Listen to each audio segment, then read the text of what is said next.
savons que là où tu es, là se trouve la liberté. Nous avons besoin de ta liberté en ce lieu. Saint-Esprit, viens nous conduire dans la louange.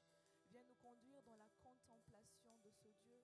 Viens et conduis-nous dans l'allégresse, dans la joie, dans la paix. Viens, Saint-Esprit, et conduis-nous dans l'adoration, afin que notre adoration que nous faisons monter vers lui en ce matin puisse atteindre son cœur. Toi qui es capable de sonder les cœurs et les reins de Dieu, viens nous montrer, viens nous dire ce qu'il a besoin d'entendre de nous aujourd'hui, afin que nous puissions atteindre son cœur, afin que nous puissions toucher son cœur, que nous puissions toucher le pan de sa robe en ce matin, Saint-Esprit. Viens émeut-toi, viens enseigne-nous, Seigneur. Viens et dispose nos cœurs afin que nous puissions être dans cette disposition pour nous laisser enseigner par Dieu. Saint-Esprit, nous avons besoin de toi. Nous avons besoin de toi, Saint-Esprit. Nous voulons te recommander tous ces instants que nous allons passer dans cette merveilleuse présence. Cette présence-là qui ne nous laisse pas indifférents, mais qui à chaque fois transforme quelque chose de mauvais de nous en quelque chose de bien et de bon. Nous voulons que tu sois l'alpha, l'Emmanuel et l'oméga de tous ces instants, Seigneur. Et nous te recommandons toutes choses dans le nom de Jésus. Amen. Shalom, shalom à tous. J'espère que vous allez bien.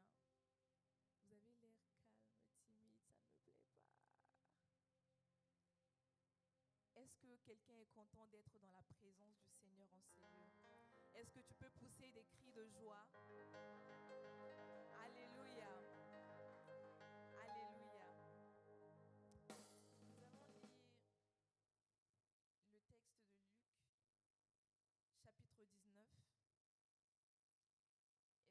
Excusez, apparemment il y a un problème technique avec le multimédia, donc ça ne sera pas projeté. Mais vous pouvez utiliser les Bibles que vous avez ou sur le téléphone.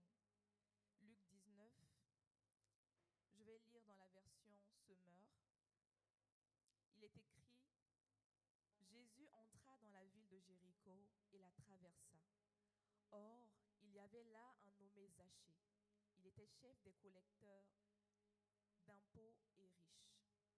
Il cherchait à voir qui était Jésus, mais il ne pouvait pas à cause de la foule, car il était petit. Alors il courut en avant et grimpa sur un sycomore pour voir Jésus qui devait passer par là. Lorsque Jésus fut parvenu à cet endroit, il leva les yeux et l'interpella. « Zachée, dépêche-toi de descendre, car c'est chez toi que je dois aller loger aujourd'hui. » Verset 6. Zachée se dépêcha de descendre et reçut Jésus avec joie. Quand les gens virent cela, il y eut un murmure d'indignation. Ils disaient: voilà qu'il s'en va loger chez ce pécheur. Mais Zachée se présenta devant le Seigneur et lui dit: Seigneur, je donne la moitié de mes biens aux pauvres.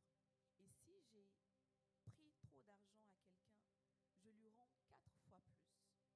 Jésus lui dit alors: aujourd'hui, le salut est entré dans cette maison, parce que cet homme est, lui aussi, un fils d'Abraham. Car le Fils de l'homme est venu chercher et sauver ceux qui étaient perdus. Alléluia. Je voudrais qu'aujourd'hui nous puissions prendre la même attitude que Zachée tout au long de ce culte. Je voudrais t'inviter à te tenir debout.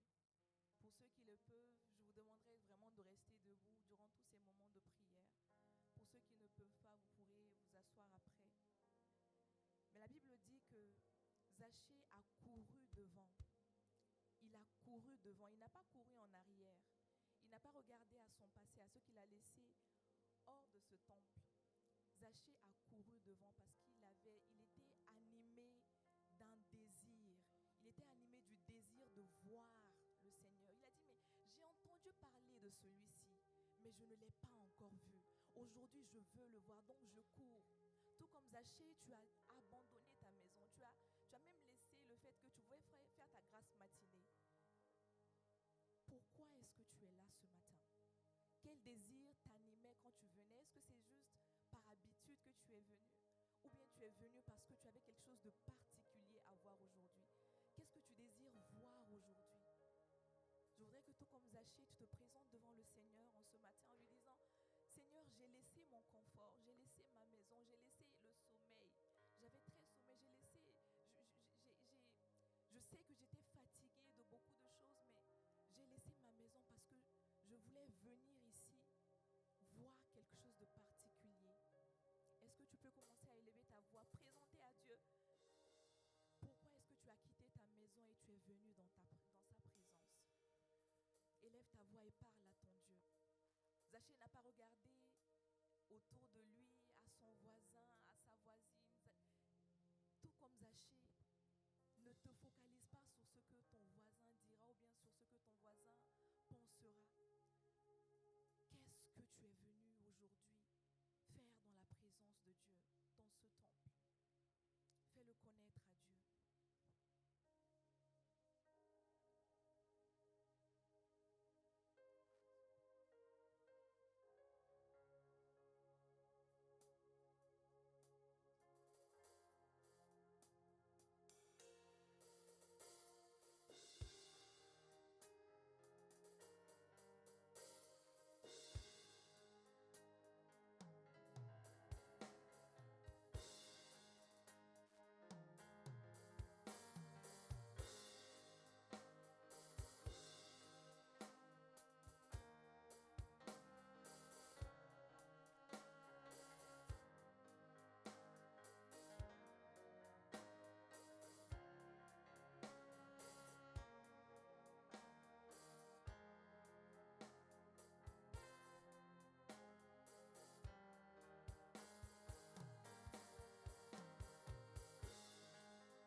contemplation? Est-ce que tu peux monter en adoration?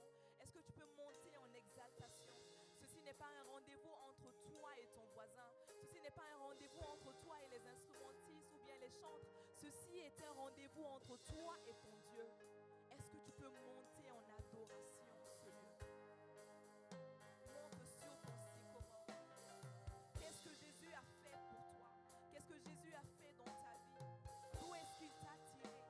Pourquoi est-ce que tu es reconnaissant envers lui?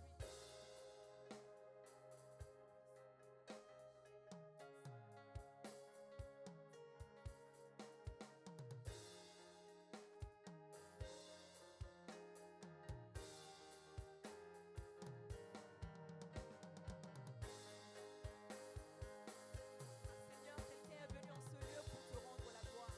Quelqu'un est venu en ce lieu pour te rendre toute sa reconnaissance. Un cœur, Seigneur, assoiffé de toi est présent en ce lieu. Un cœur, Seigneur, qui reconnaît que tu es son Dieu se trouve en ce lieu. Un cœur, Seigneur, qui est reconnaissant de tes bienfaits, Seigneur, dans sa vie et ici en ce lieu, Seigneur. Un cœur qui recherche avec un ardent désir ta présence est présent dans ce lieu. Seigneur, un cœur même, Seigneur, qui donnerait tout, Seigneur, pour seulement passer 1 heure dans ta présence, Papa, au lieu de 1000 heures ailleurs, Seigneur, est présent dans ta vie.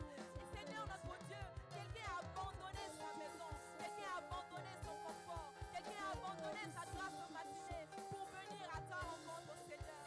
Si, Seigneur, nous sommes vraiment tes bien-aimés, ne nous prive pas de ta présence, ne nous prive pas, Seigneur, de ta gloire, ne nous prive pas, Seigneur, de ton toucher. Seigneur, nous voulons être visités par toi, Seigneur.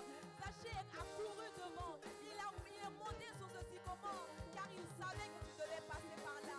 Mais ici, en ce lieu, nous savons que tu ne vas seulement pas passer par ici, Seigneur, mais nous savons, Père, de tout notre cœur, que tu es là avec nous, Seigneur. Que nous avons commencé ces moments avec toi, que nous continuerons ces moments avec toi jusqu'à la fin, Seigneur. Et nous savons, Seigneur, que ta grâce est disponible. Si vraiment, Seigneur, nous sommes tes adorateurs, alors ne nous prive pas de ta visitation, Seigneur, en ce matin, Seigneur. Toi qui es grand au-dessus de toutes choses, ne nous prive pas, Seigneur, de ta grandeur. Seigneur, une âme en ce lieu est venue pour reconnaître, Papa, que tu es celui-là même qui pourvoit à tous ses besoins. Seigneur, une âme est venue te dire aujourd'hui que tu es celui-là même qui peut le tirer de la maladie, Seigneur, dans son lieu, pour l'amener, Seigneur, à ta guérison complète. Seigneur, quelqu'un, une âme, Seigneur, en peine est venue en ce lieu pour trouver, Seigneur, le réconfort et la paix dans ta présence. Seigneur, une âme attristée est venue en ce lieu pour trouver, Seigneur, la joie dans ta présence. Seigneur, ne nous prive pas de ta gloire. Ne nous prive pas, Seigneur, de ta paix. Ne nous prive pas, Seigneur, de ta présence. Ne nous prive pas de toi, Seigneur. Car c'est toi que nous sommes venus chercher en ce lieu. C'est ta présence que nous sommes venus chercher. Seigneur, tu es la sécurité que le monde ne peut pas nous donner. Seigneur, tu es le bouclier que même nos parents ne peuvent pas être pour nous. Seigneur, lorsque nous perdons même tout dans le monde, lorsque nous avons toi, nous sommes riches. Et nous n'avons que l'abondance dans nos vies. Nous n'avons que l'abondance dans nos vies. Seigneur, reçois encore notre adoration qui monte vers ton trône. Reçois encore, Seigneur, nos louanges et nos contemplations. Reçois nos faiblements, Seigneur, car notre intelligence est limitée. Nos vocabulaires sont limités. Tu dis dans ta parole que tu ne prends pas garde à notre aspect.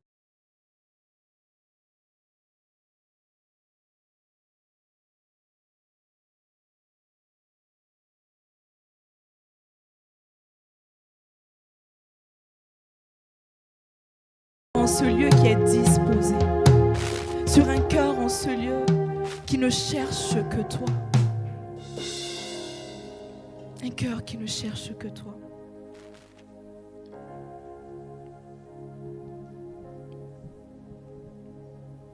Tout comme Zaché,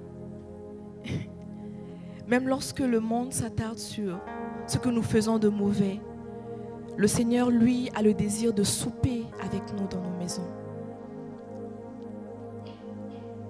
Il dit, je ne suis pas venu pour les bien portants, mais je suis venu pour les malades.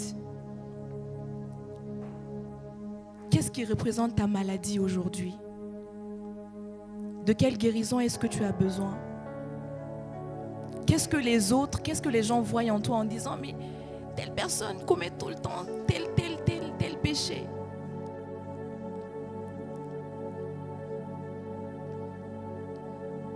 Est-ce que c'est le manque de pardon? Est-ce que c'est le manque d'assurance en Dieu? Est-ce que c'est les rancunes, les rancœurs? Est-ce que c'est les critiques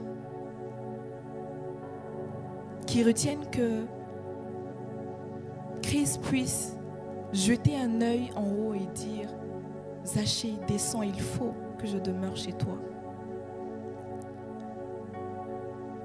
Tout comme Zachée, tu vas prendre une attitude de repentance.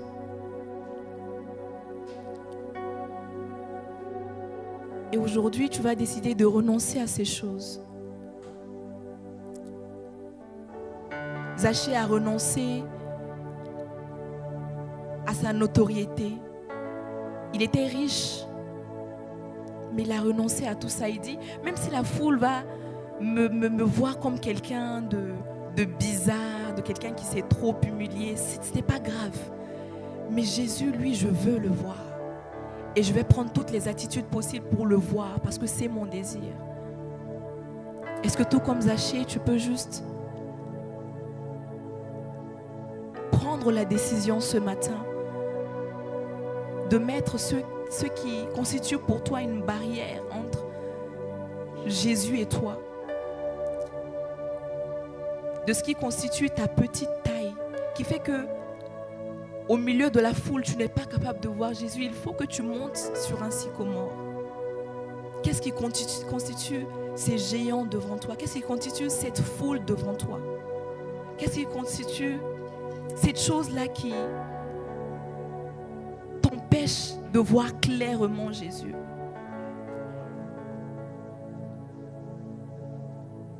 Élève ta voix et parle à ton Dieu. Élève ta voix et parle à ton Dieu. Dis-lui toutes ces choses-là que tu es prêt à abandonner pour lui aujourd'hui. Pour le voir aujourd'hui, qu'es-tu prêt à abandonner?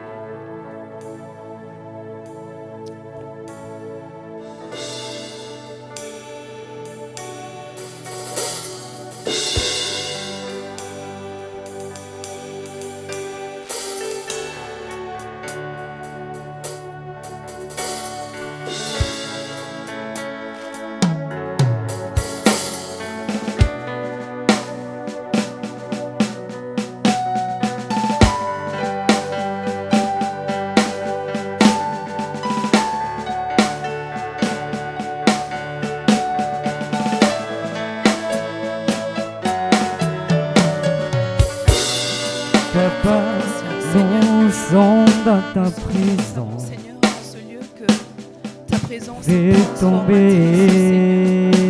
Nous savons, Seigneur, que ta présence est capable de nous changer complètement. Que ta présence, Seigneur, est capable de changer le péché, Seigneur. Que tu es capable, Seigneur, de fais tomber. faire de nous, Seigneur, ces hommes-là qui, aux yeux des hommes, Seigneur, étaient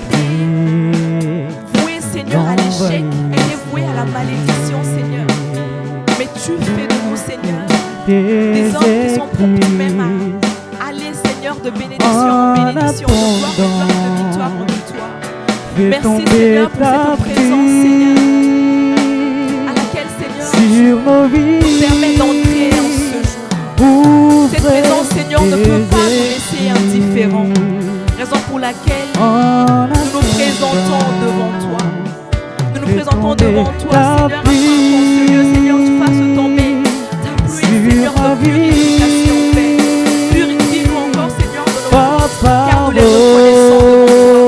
Nous reconnaissons, Seigneur, que nous sommes prompts chaque fois à juger, que nous sommes prompts chaque fois à critiquer, à voir la faille dans l'œil de notre prochain, au lieu de voir la pousse même dans nos yeux, Seigneur. Mais aujourd'hui, nous décidons de tout abandonner, Seigneur, d'abandonner, Seigneur, les critiques, d'abandonner, Seigneur, les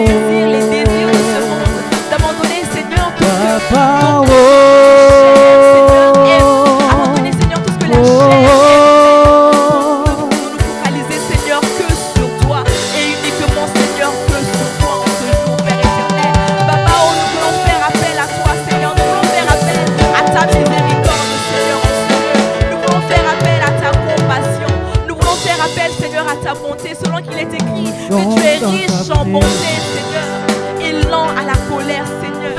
Seigneur, ne manifeste pas ta colère vis-à-vis de nous en ce jour, mais Seigneur, fais-nous grâce de ta bonté, fais-nous grâce de ta miséricorde, Seigneur, en ce lieu, Seigneur. Viens encore, Seigneur, et envahis nos cœurs, envahis nos vies, Seigneur, de ton pardon, Père, parce que nous en avons besoin, Seigneur. Nous avons besoin de ton pardon, Seigneur.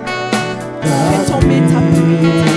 Nous décidons, Seigneur, de tout abandonner, Seigneur, de tout mettre derrière nous, Seigneur, tout comme Zachée a pris la décision de rembourser ce qu'il avait volé, Seigneur, de cette même façon, Seigneur. Nous voulons Seigneur renoncer, Seigneur, à tout ce que le monde nous doit, Père éternel. Nous voulons Seigneur renoncer, Seigneur, à nos rancœurs. Nous voulons renoncer, Seigneur, à nos rancœurs. Nous voulons, Seigneur, renoncer, Seigneur, à nos mauvaises pensées. Nous voulons renoncer, Jésus, à nos mauvais désirs. Nous voulons renoncer, Seigneur, à tout ce qui est charnel, Seigneur, dans nos vies. Et nous focaliser que sur toi, Seigneur, pour ne voir que toi, Seigneur.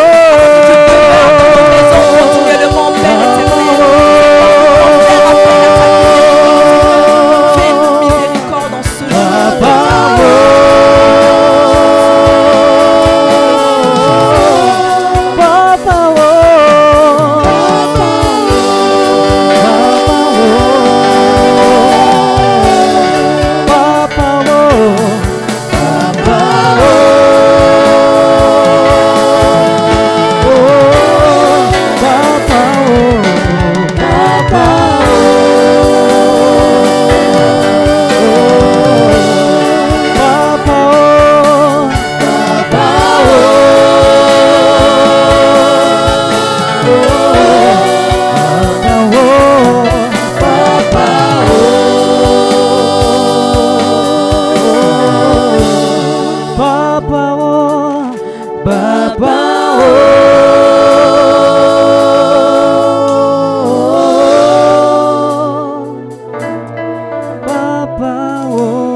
se trouve dans Deutéronome 23, le verset 21. Il dit, « Si tu fais un vœu à l'Éternel ton Dieu, tu ne tarderas point à l'accomplir, car l'Éternel ton Dieu t'en demanderait des comptes et tu te chargerais d'un péché. » Aujourd'hui, le désir du Seigneur est que tu ne reprennes plus tout ce que tu viens de délaisser là avec ta parole. Parce que tu as délaissé ça dans sa présence. Il veut que tu ressors de ces lieux étant déchargé, étant léger. Maintenant, pardonné et revêtu de vêtements blancs comme la neige, nous allons passer un petit moment d'intercession et de prière.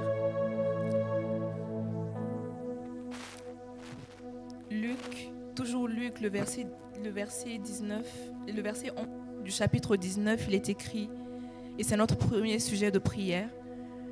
Comme la foule écoutait ces paroles, Jésus continua à racontant une parabole. En effet, il se rapprochait de Jérusalem et l'on s'imaginait que le royaume de Dieu allait se manifester immédiatement. Tu vas prier et demander au Seigneur afin que son règne se manifeste non pas seulement dans cette nation, mais aussi dans le monde. Est-ce que tu peux élever ta voix et demander à ce que le règne de Dieu se manifeste dans l'immédiat? Tu vas dire au Seigneur, le monde a tellement besoin de toi. Le monde a tellement besoin de toi. Cette nation a tellement besoin de toi. Manifeste ton règne. Manifeste ton règne.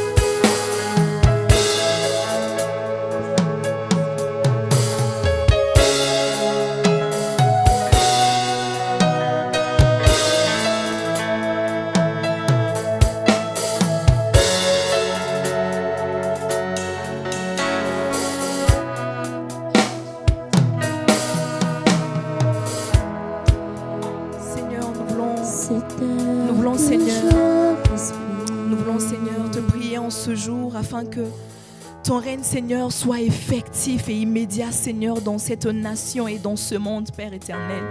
Nous voulons faire appel à toi, car la Bible déclare que là où ton nom est invoqué, tu te révèles. Tu te révèles et tu te manifestes là où ton règne est désiré, Seigneur. Et nous voulons, Seigneur, faire appel à toi, Seigneur, en ce jour pour que tu puisses, Seigneur, manifester de manière palpable et tangible ton règne dans cette nation, Père éternel. Sers-toi encore de nous, tes enfants. Sers-toi de ton Église, Seigneur. Amène, Seigneur, ton Église, Seigneur, notre Dieu, à amener, Seigneur, partout la bonne nouvelle, Seigneur. À être, Seigneur, la bonne nouvelle vivante, Seigneur, et tangible et palpable même, Seigneur. Dans cette nation, Seigneur, et partout au travers du monde. Seigneur, nous voulons faire appel à toi. Nous voulons faire appel à toi et nous invoquons ton nom parce que nous nous attendons à toi et à toi seul, ô Éternel. Nous nous attendons à toi. Nous te désirons, Seigneur. Nous désirons, Seigneur, voir le monde être transformé, changé. Nous désirons voir le monde, Seigneur, rencontrer le Christ, rencontrer le roi des rois, rencontrer le chemin, la vérité et la vie que tu es, Seigneur. Nous savons que ton désir n'est pas que ce monde, Seigneur, aille à sa perdition. Ton désir n'est pas que ce monde se perd, car toi-même tu l'as dit dans ta parole que tu es capable de laisser 99 brebis pour aller chercher cette brebis-là, une seule brebis qui est égarée, ô Éternel, notre Dieu. De la même façon, Seigneur, nous voulons nous appuyer sur cette parole et faire appel, Seigneur, à toi encore, à ta bonté, à se manifester, Seigneur. Pour ce monde, Père éternel, manifeste encore ta bonté, Seigneur. Va encore, Seigneur, chercher. Va dans les maisons, Seigneur, comme tu l'as fait pour Zachée. Va et transforme les vies. Va dans les cœurs encore, Seigneur. Dans cette nation, Père éternel. Va dans les familles. Va dans les quartiers, Seigneur. Va dans les villes. Va dans les pays, Seigneur, notre Dieu. Va dans les pays et transforme les cœurs. Va dans les pays et transforme, Seigneur, les cœurs. Va dans les pays et transforme les idéologies. Va dans les pays, Seigneur, transforme les esprits, Seigneur, notre Dieu. Transforme même notre façon de t'adorer. Transforme même notre façon de te contempler. Transforme même, Seigneur, notre attitude, Seigneur, à l'égard de toi-même, Seigneur. Au nom de Jésus. Au nom de Jésus-Christ. Au nom de Jésus-Christ. Nous allons prier contre toutes ces choses qui constituent l'oppression contre nos âmes. Toutes ces choses qui sont comme la dépression, la maladie, les soucis financiers, les blessures antérieures, les mauvaises paroles contre nos vies. Tu vas prier contre toutes ces choses. Tout comme Ésaïe 7,7 le dit, tu vas déclarer: cela ne se fera pas et cela ne se tiendra pas. Dans le nom puissant de Jésus. Si seulement tu es conscient de la puissance du nom de Jésus. Est-ce que tu peux élever ta voix et prier contre ces choses? Tu vas prier contre ces choses dans l'église. Tu vas dire au Seigneur: nous ne voulons pas de malades dans cette église. Nous ne voulons pas de malades dans le corps de Christ. Nous ne voulons pas de malades dans cette nation. Nous ne voulons pas de dépression. Nous ne voulons pas de dépression. Nous ne voulons pas de toutes choses qui oppressent nos âmes. Nous ne voulons pas des soucis financiers qui vont prendre nos cœurs, qui vont prendre nos pensées, qui vont prendre nos esprits de telle sorte que nous allons nous éloigner de ta face. Nous ne voulons pas des soucis, nous ne voulons pas des tracas, car ta parole déclare que nous ne soyons inquiets de rien du tout. Ta parole déclare: ne crains rien car je suis avec toi. Alors aujourd'hui, nous voulons croire en cette parole, nous appuyer sur cette parole et interpeller et invoquer encore la quiétude à prendre place dans nos cœurs et dans nos vies. Seigneur, nous voulons prier dans le nom de Jésus, dans la puissance du nom de Jésus, contre les maladies. Toi qui connais les sources des maladies, Seigneur, que ce soit des sources naturelles, des sources physiques, des sources spirituelles, Père éternel, nous voulons t'invoquer en ce lieu, afin qu'en ce lieu, Seigneur, tu puisses encore faire déguerpir toute maladie dans nos corps, Père, au nom de Jésus. Seigneur, quel que soit le type de maladie, que ce soit, Seigneur, des maladies qui touchent, Seigneur, notre morale, des maladies, Seigneur, qui touchent, Seigneur, notre spiritualité, des maladies, Seigneur, qui touchent encore, Seigneur, notre intelligence, des maladies, Seigneur, qui touchent encore nos corps, des maladies qui touchent, Seigneur, notre intimité avec toi, Seigneur. Quel que soit le type de maladie, nous nous levons dans le nom de Jésus et nous déclarons que ces maladies n'auront aucune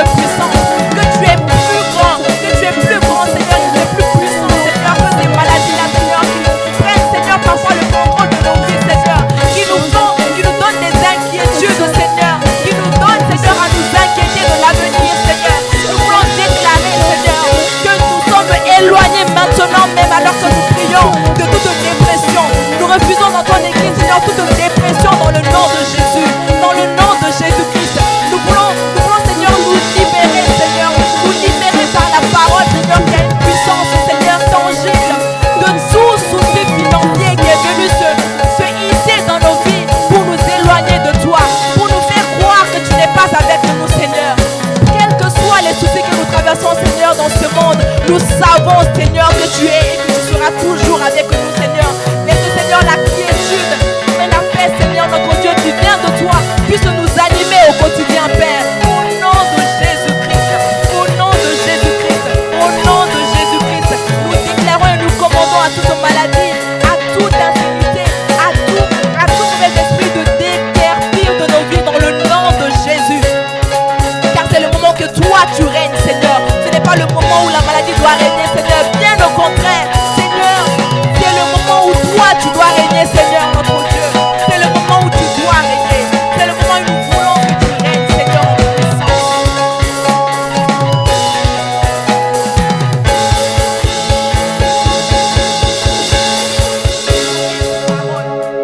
Qui ont été prononcées contre nous.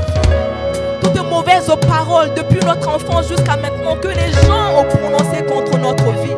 Nous voulons nous lever contre toutes ces paroles qui déclaraient que nous ne valions rien, que nous n'étions rien, que nous n'allons jamais percer dans notre vie, que nous n'allons jamais avancer dans notre vie. Nous voulons déclarer que cela ne se fera pas. Nous voulons déclarer que cela ne tiendra pas dans le nom de Jésus.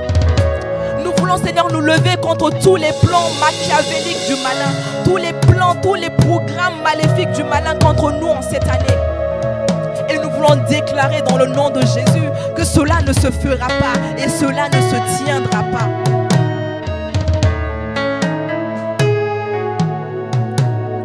Nous allons prier le Seigneur afin qu'il nous aide à garder le dépôt,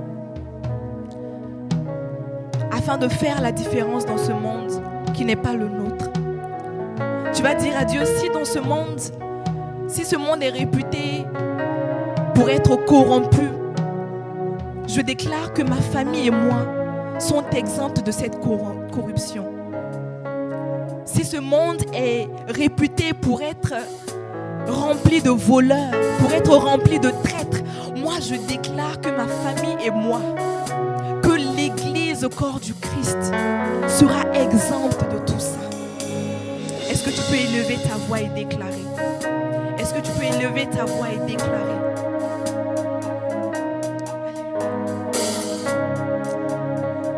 Seigneur, nous voulons te prier aujourd'hui pour que tu puisses nous aider à garder le dépôt. Seigneur, que tout don que tu as déposé, Seigneur, en nous, Seigneur, soit palpable aux yeux du monde. La Bible déclare que le monde attend avec un ardent désir la révélation des fils de Dieu. Seigneur, s'il est vrai que nous sommes tes fils, s'il est vrai, oh Dieu, que nous sommes tes bien-aimés, Seigneur, ne nous prive pas de ta gloire. Ne nous prive pas, Seigneur, de manifester partout où nous passons, Seigneur, ce dépôt que tu as mis dans nous. Ne nous prive pas, Seigneur, d'exercer tous ces dons et tous ces talents, Seigneur, que tu as mis en nous, Père éternel. Nous voulons, Seigneur, laisser notre empreinte partout, Seigneur, où tu nous appelleras à passer, Seigneur, dans nos maisons, dans nos quartiers, dans les villes où nous résidons, Seigneur, dans les pays où nous résidons, Seigneur, dans nos lieux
famille, de notre entourage, de nos amis, de nos connaissances, à l'égard du corps de Christ, Père éternel.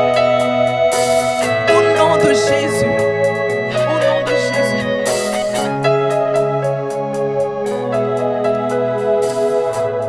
Maintenant, je voudrais que tu soumettes ton sujet de prière à l'Éternel. Ceci est un moment pour toi. Je crois que tu n'es pas venu en ce lieu pour rien, mais tu es venu certainement avec un sujet, ou peut-être au courant de la semaine, au courant de ce mois, au courant de cette année, quelqu'un t'a dit « Est-ce que tu peux prier pour moi pour tel sujet ?» Ou bien la personne t'a dit « Porte-moi en prière par rapport à ça ». Et parfois, il nous arrive d'oublier même. On se dit, oui, je vais prier pour toi, mais parfois on oublie. Peu importe le sujet de prière, je voudrais que tu l'amènes maintenant même devant la face de ton Dieu. Seigneur, je voudrais que tu agisses par rapport à telle chose dans ma vie ou bien dans la vie de telle personne qui m'a confié ce sujet de prière. Parce que je sais que tu agis et que tu agiras. Soumets ton sujet de prière à Dieu.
cet air que je respire, cet air que je respire, cet air que je respire, c'est ta présence, c'est ta présence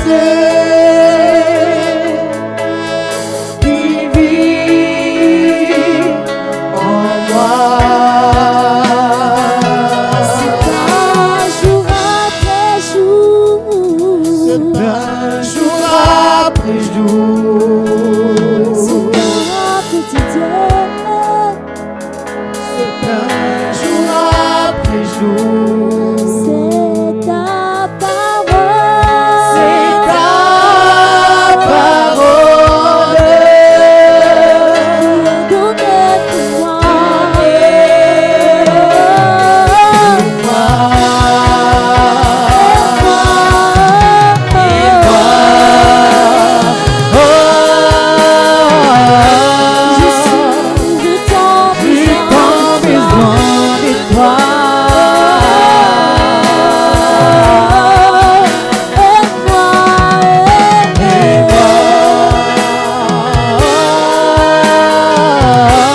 J'ai tant besoin de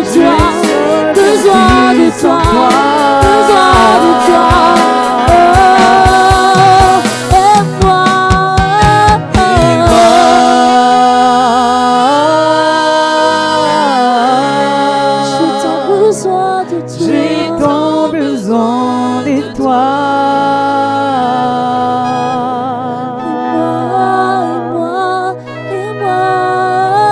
Et moi,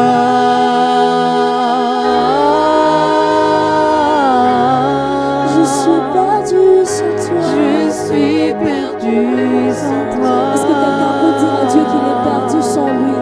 Et moi, et moi, et moi.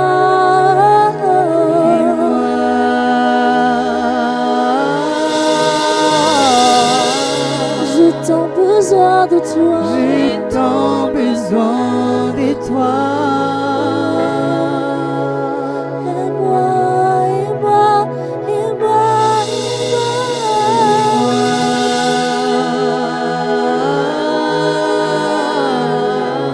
je suis perdu sans toi. Je suis perdu sans toi.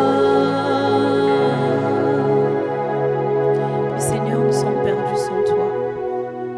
Nous voulons, Seigneur, disposer nos cœurs à recevoir la semence que tu désires déposer sur la terre de nos cœurs, afin que nos cœurs soient fertiles à accueillir cette semence pour produire des fruits, Seigneur. Laisse que tout ce que nous allons recevoir aujourd'hui comme semence, Seigneur, produise de bons fruits en nous. Que nous ne puissions pas oublier, Seigneur, cette parole que tu vas déposer dans nos cœurs, mais qu'au contraire, nous puissions être promptes à la mettre en pratique au quotidien, Seigneur, que ce soit notre désir quotidien de te faire plaisir, d'être irréprochable et irrépréhensible, Seigneur, afin, Seigneur, que tu sois fier de nous, afin aussi que ton nom soit glorifié, Seigneur, dans nos vies et dans ce monde, dans le nom de Jésus. Ensemble, nous disons, notre Père qui es aux cieux, que ton nom soit sanctifié, que ton règne vienne, que ta volonté soit faite sur la terre comme au ciel. Donne-nous aujourd'hui notre pain de ce jour. Pardonne-nous nos offenses, comme nous pardonnons aussi à ceux qui nous ont offensés. Ne nous soumets pas à la tentation, mais délivre-nous du mal, car c'est à toi qu'appartiennent le règne, la puissance et la gloire pour les siècles des siècles. Amen. Amen. On peut se rasseoir. J'invite le pasteur Clément à s'avancer.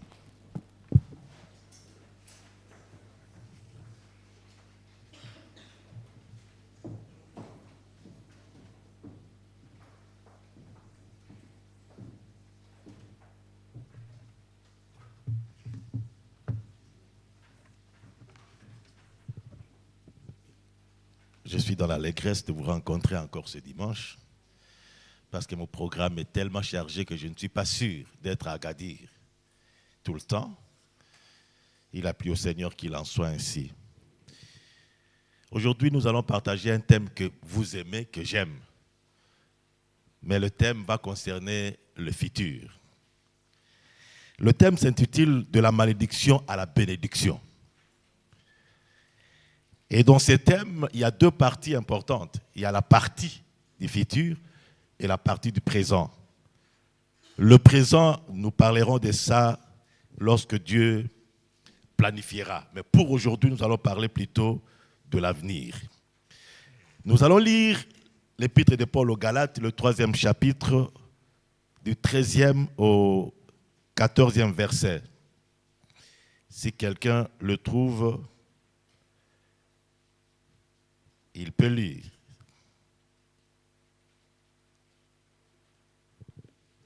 Galates 3, du 13e au 14e verset. Sinon, je fais la lecture. Christ nous a rachetés de la malédiction de la loi, étant devenu malédiction pour nous, car il est écrit, maudit est quiconque est pendu au bois, afin que la bénédiction d'Abraham eût pour les païens son accomplissement en Jésus-Christ, et que nous ressuscitions par la foi l'Esprit qui avait été promis. Amen.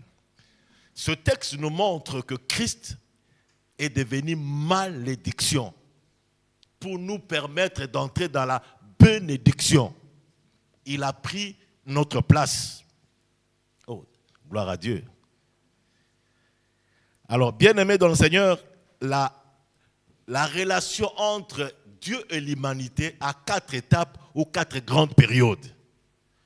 La première période, c'est la période entre la création et une seconde avant la chute, avant le péché.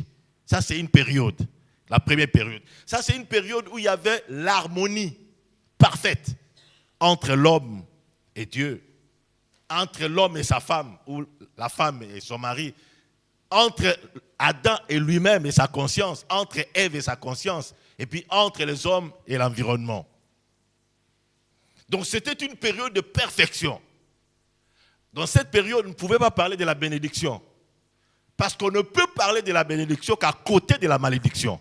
Donc, ils ne connaissaient pas ce qu'on appelle malédiction. Il n'y avait pas de défaut, il n'y avait rien. C'est l'époque de la perfection.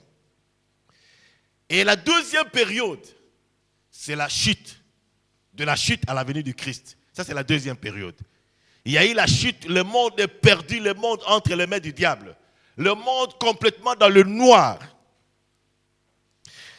En ces temps-là, dans l'époque de la perfection, toutes les relations étaient parfaites aussi. C'est-à-dire que l'homme avait une relation parfaite avec Dieu. Parfaite. Donc l'homme n'avait pas le temps de pouvoir réfléchir, qu'est-ce que Dieu veut. Il n'y avait pas d'enseignement. Parce qu'il était connecté. Et même entre l'homme et la femme, il n'y avait pas d'enseignement, il n'y avait pas de plainte, il n'y avait pas d'accusation, il n'y avait pas de soupçons. Tout était parfait. Même entre l'homme, avec sa propre conscience, tout était parfait. Même entre l'homme et l'environnement, tout était parfait. Le lion n'était pas dangereux pour l'homme, parce que c'est l'homme qui lui a donné même le nom. Mais lorsque le péché est arrivé, la chute a entraîné la séparation, a coupé la relation entre l'homme et la source de la bénédiction. Donc le courant ne passe plus entre Dieu et l'homme. Ce que Dieu dit, l'homme n'entend pas. Les recommandations de Dieu, l'homme ne veut pas. Il y a séparation. Il y a aussi séparation entre l'homme et la femme. Avant la chute, il n'y avait pas de discussion, il n'y avait pas de déception. Mais après la chute, il y avait même des accusations parce que l'homme accuse la femme. C'est la femme que tu m'as donnée. Et l'hypocrisie commence, il commence à se cacher. Ils ne se disent pas les choses clairement. Et aussi, la conscience accuse. Quand Dieu appelle Adam, il dit, j'ai entendu ta voix et j'ai eu peur. Sa conscience l'accuse. Alors qu'avant, il était parfait avec sa conscience. Mais maintenant, la conscience l'accuse. Parce que l'homme a fait ce qui n'est pas bon et tout est coupé. Et même l'environnement s'est rébellé contre l'homme. Ça, c'est la deuxième grande période. La troisième période, c'est la venue du Christ pour le salut. C'est notre période. Dieu a envoyé Christ pour le salut de l'humanité. Afin que l'homme ne soit plus totalement dépendant du diable. Donc dans notre période, il y a aussi bien de bénédictions que de malédictions. Parce que le diable règne, Dieu aussi règne. Ça dépend du choix de chacun de nous. Maintenant, nous pouvons bien parler de la bénédiction et de la malédiction. Parce que nous naissons maudits et nous avons la capacité, par la grâce de Dieu, de quitter la malédiction pour entrer dans la bénédiction. Si les jours où nous allons parler de la malédiction et de la bénédiction sur terre, nous parlerons des causes, des signes et comment y arriver. Mais aujourd'hui, nous allons parler plutôt d'autre chose. C'est la 4e période. La 4e période, c'est une période éternelle. C'est l'éternité. La 4e période, c'est là où il y a la bénédiction totale, parfaite aussi, éternelle. La première bénédiction, la première période, c'était la perfection, mais qui s'est coupée, rompue. Mais à la fin, il n'y aura plus d'interruption. Ça sera la bénédiction parfaite et éternelle. Mais aussi, de l'autre côté, il y aura la malédiction totale et éternelle. Ce qui veut dire qu'il y aura 2 éternités. Il t'appartient de faire le choix. C'est maintenant le choix. Ce n'est pas quand quelqu'un meurt. Les cultes que nous faisons pour les morts, c'est pour nous les vivants. Si les protestants acceptent de faire entrer les cercueils dans les cultes, c'est pour que toi et moi nous voyions comment nous serons après. Parce que cette personne était comme nous. C'est donc une matière, c'est didactique. Ce n'est pas pour la personne. Parce qu'après la mort, c'est le jugement. Si cela aurait été possible, ça ne serait même pas utile de pouvoir se convertir dès son vivant. Parce que tu vas mourir et il y a des gens qui vont prier pour toi. Il y a les pasteurs qui vont prier. Donc nous pourrions mener notre vie comme nous voulons et le jour de la fin, on vient, on prie, on nous purifie et puis nous sommes sauvés. C'est maintenant de ton vivant. Et une des raisons que Dieu nous laisse vivants, c'est à cause de ça. Alors, qu'est-ce qui va se passer? Comment sera cette vie? Parce que actuellement, je vous avais dit une fois ici, que dans l'ancien temps, on parlait beaucoup plus du ciel. On ne parlait pas de la terre. C'est ce qui a créé, ce qui a entraîné même certaines défaillances. L'homme n'était plus équilibré, parce qu'il ne voyait que le ciel. Mais notre siècle ne parle que de la terre. C'est pourquoi l'homme actuel est déséquilibré. Il se bat pour la terre, oublie l'avenir, oublie l'éternité. C'est pourquoi aujourd'hui nous allons parler de l'éternité. Dans l'éternité, dans la vie éternelle, nous serons en communion parfaite et éternelle avec Dieu. Ici sur terre, nous n'avons pas cette communion permanente. La communion est souvent rompue à cause de péché. Quand nous péchons, la communion est rompue. Dieu, par sa grâce, il nous aide à respirer par la confession et par la repentance.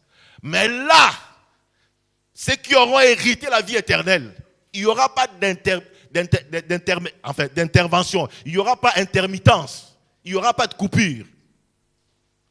Nous vivrons permanemment avec lui. Il y aura des versets qui vont tomber. Les versets tels que Jean 1, 8, 9, où si nous péchons, il est fidèle et capable de nous pardonner, ça n'existera plus. La confession n'existera plus. La repentance n'existera plus parce que nous serons avec lui. Pardonnez vos péchés, ça n'existera plus. Le péché lui-même n'existera plus. Quelle vie! Pourquoi perdre une telle vie où il n'y aura pas de péché et nous sommes permanemment avec lui?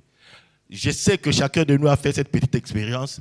Lorsque tu as la grâce de Dieu de passer un long moment de communion avec Dieu, il y a quelque chose qui arrive dans ta vie. Lorsque la communion sera régulièrement, il y a aussi des choses qui te dérangent. Mais là, nous serons permanemment avec lui. Définitivement, éternellement, en sa présence. Et nous allons le connaître tel qu'il est. Ici, nous ne connaîtrons jamais Dieu exactement comme il est.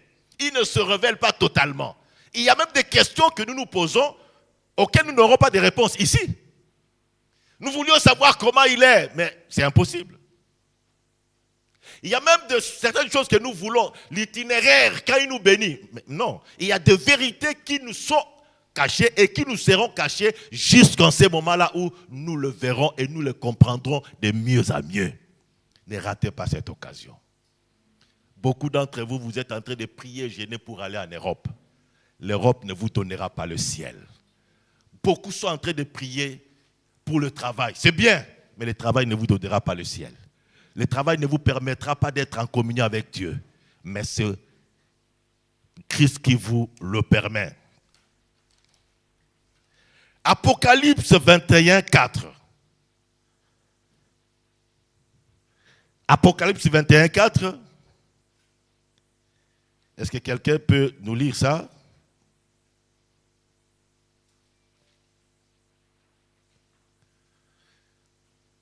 Oui, il est écrit, il essuiera toutes larmes de leurs yeux, et la mort ne sera plus, et il n'y aura plus ni deuil, ni cri, ni douleur, car les premières choses ont disparu. Il essuiera nos larmes. Chaque fois que tu pleures, tu peux oublier, mais il y a quelqu'un qui n'oubliera pas. Il n'oubliera jamais. Et il y a des choses qu'il ne fera pas ici, mais il fera là-bas.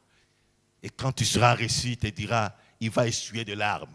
C'est-à-dire qu'il va te consoler. La consolation parfaite n'est pas dans ce monde. Mais la bénédiction parfaite, la bénédiction de Dieu dans l'éternité, nous permet d'être complètement consolés. Et il n'y aura pas la mort. La mort nous terrorise. La mort nous effraie. Souvent, lorsqu'on pense à la mort, on ne sait même pas ce que l'on peut faire. Mais là, il n'y aura pas de mort. Il n'y aura pas de fin. Ici, sur terre, nous pensons à la mort. Nous avons le testament. Moi, j'ai déjà le testament. Moi, j'ai déjà écrit mon testament. Il y a longtemps. Je peux toujours changer. Parce que je ne sais pas quand je vais mourir. Est-ce que ça sera dans l'avion? Est-ce que ça sera dans le train? Est-ce que ça sera dans le tram? Est-ce que ça sera à l'hôpital? Est-ce que ça sera... Je ne sais pas. Je pense à la mort. Mais là, il n'y aura pas de réflexion sur la mort. Il n'y aura même pas de réflexion sur le deuil. Parfois, nous n'avons pas plus peur de la mort, mais nous avons peur de deuil. J'étais enfant à l'école primaire et une idée m'est venue, mais si au cas où papa mourait maintenant, qu'est-ce que je vais devenir? Je n'ai pas dormi. Personne ne le savait. Les enfants se posent des questions que les gens ne connaissent pas, auxquelles les gens ne répondent pas parce que les enfants ne sont pas clairs. Cette nuit-là, je n'ai pas dormi, mais personne ne le savait. Parce que je m'imaginais, mais au cas où papa mourait à mon âge. Donc le deuil aussi nous dérange. Et chaque fois que nous avons perdu un être cher, Dieu vient, il nous donne sa paix, mais le souvenir reste. Même nous qui avions perdu les parents à un âge avancé, il y a des moments où le souvenir vient, c'est comme si c'était hier. Mais là, il n'en sera pas question. Il n'en sera pas question. Il n'y aura ni cri de détresse. Ici, nous avons beaucoup de cris de détresse. Il y a des fois où je prie le Seigneur avant de consulter mes mails. Il y a des moments où vous avez de bonnes nouvelles, mais il y a des moments où c'est dangereux. Et donc, moi, généralement, je ne consulte jamais les mails avant de prier le matin. D'abord, je prie. Parce que certaines informations peuvent même vous bloquer, vous ne priez pas. Tel est à l'hôpital, tel est en agonie, il y a ceci. Et finalement, même l'orientation de la prière change. Mais là, la Bible nous dit qu'il n'y aura pas de cris de détresse, il n'y aura pas de deuil, il n'y aura pas de douleur, il n'y aura pas de mauvais souvenirs. Chacun de nous a de mauvais souvenirs. Là, il n'y en aura pas. Il n'y aura pas d'inquiétude. C'est-à-dire que Philippiens 4 et 6 ne va pas exister. Ne vous inquiétez de rien, mais en toute chose, ça sera effacé. Parce qu'il n'y aura pas d'inquiétude. Et il n'y aura pas beaucoup de professions.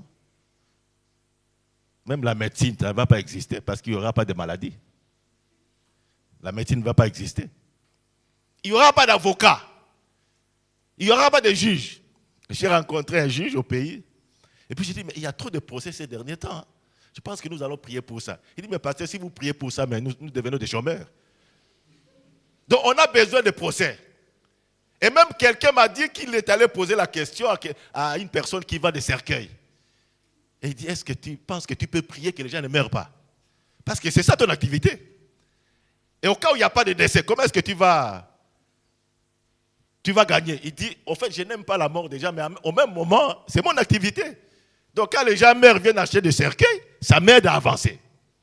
Mais là, il n'y aura pas ça, il n'y aura pas de cercueil. Il n'y aura pas de trouble. Jean 14:1 va disparaître. Où Jésus dit que vos cœurs ne se troublent point. Croyez en Dieu et croyez en moi. Ces versets n'existera pas. Il n'y aura pas de trouble. Ce sont des versets d'ici sur la terre. Il n'y aura pas de peur. Chacun de nous a peur. C'est pourquoi des fois nous prions. Quand je dirigeais l'intercession, il y a un sujet de prière que je donnais chaque fois. Et je voyais les gens prier quand je disais, dis à Dieu ce qui t'effraie pour que cela n'arrive pas. La prière préventive. Et vous voyez les gens qui disent, non Seigneur, je ne veux pas que cela m'arrive. Je ne veux pas que telle chose m'arrive. Je ne veux pas que telle chose d'autre m'arrive. Il y a beaucoup de peur dans notre vie. Mais là, il n'y aura pas de peur. Il n'y aura même pas de honte. Nous n'aurons pas honte. Vous savez, bien-aimés dans le Seigneur, là, nous n'allons pas chercher de bénédiction. La bénédiction sera en nous. Ici, nous sommes en train de chercher des bénédictions. Et parfois, nous prions et nous ne recevons pas de réponses que nous voulons. Nous recevons toujours des réponses du Seigneur, mais pas à la manière, pas comme nous voulons. Parce qu'il peut te dire non. Mais là, il n'en sera pas question. Et notre avantage de cette vie, de terre éternelle, c'est dans Romains 8:17. Romains 8:17 nous dit que nous sommes héritiers de Dieu, co-héritiers du Christ. C'est là que nous allons hériter. Un héritier à un moment où il hérite. Si mon fils est héritier, évidemment, moi je n'ai pas d'héritier. Tous les enfants sont des héritiers. Chacun doit travailler à sa manière. Tout le monde est héritier. Mais il y a des familles où il y a un héritier. Cet héritier ne peut recevoir toutes ces promesses qu'après la mort de son père. Et ici, ce n'est pas ici que nous héritons tout. C'est là que nous allons hériter. Et une chose importante dans l'héritage, c'est quoi? C'est la demeure. 2 Corinthiens 5:1 nous dit que Dieu va nous donner la demeure. Nous allons habiter. Parce que il y a des gens qui disent, je suis ivoirien, je suis camerounais, je suis béninois. Mais où est ta terre? Quelqu'un qui n'a pas de terre, tu n'es pas originaire. Un originaire doit avoir un lopin de terre. Tu n'as pas d'adresse. Tu donnes l'adresse de ton père et les autres, mais toi-même tu n'as pas d'adresse. C'est comme ça que dans le village, chacun, il y a toujours des forêts, il y a des espaces. Si quelqu'un vient, on saura, est-ce qu'il est du village ou pas? Le signe, c'est le lopin de terre, la terre. Et là, nous aurons des demeures. Et Christ a même promis qu'il est dans Jean 14:2-3, je vais vous préparer les demeures. Et quand j'aurai terminé, je reviendrai pour vous récupérer. Nous aurons de demeures éternelles qui ne sont pas construites par les mains humaines, mais la main de Dieu. Vous savez, bien-aimés dans le Seigneur, un jour j'étais en train de réfléchir parce que nous avons été dans une réunion, une grande réunion aux États-Unis, la réunion de l'Église unie du Christ, et après c'était l'Assemblée générale des disciples du Christ. Et les hôtels où j'ai habité, ça c'est inimaginable. Donc je crois qu'il y a des gens qui ont de l'argent dépassant même le budget de certains pays. Et on me dit que c'est l'hôtel de quelqu'un. Donc c'est comme un quartier. Donc il y a même des motos dedans pour que les gens se déplacent parce que c'est tellement grand. J'étais au 14e niveau. Mais quel hôtel! Quel hôtel! Vous avez même tendance à prier pour que rien de mal ne puisse arriver.